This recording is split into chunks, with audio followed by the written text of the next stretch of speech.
Presiden ke-7 Republik Indonesia Joko Widodo mendatangi Polda Metro Jaya pada Rabu 30 April 2025 pagi untuk melaporkan tudingan ijazah palsu yang dialamatkan padanya. Ia datang mengendarai Toyota Innova Reborn hitam dengan mengenakan batik coklat didampingi 4 pengacaranya. Namun, langkah Jokowi melaporkan 4 orang terkait ijazahnya itu dinilai masuk perangkap. Pakar telematika Roy Suryo yang masuk dalam pihak terlapor mengatakan jika kini Jokowi masuk perangkap karena membuat laporan. Dikutip dari tribunnews.com, Roy yang berada di tengah sambutan deklarasi dukungan kepada dirinya oleh advokat dan aktivis di Gedung Juang Menteng, Jakarta, menyambut baik laporan itu.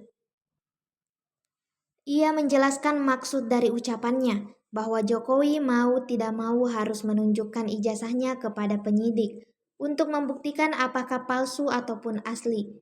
Roy melanjutkan, kalau nantinya pemeriksaan itu di luar dari tuduhan pihaknya, maka ia siap adu data dan kebenaran.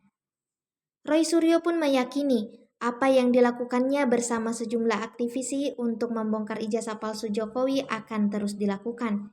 Sebab dia menegaskan apa yang disampaikannya berdasarkan data dan analisa mendalam. 1, 2, 10.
Download Tribun X sekarang, menghadirkan lokal menjadi Indonesia.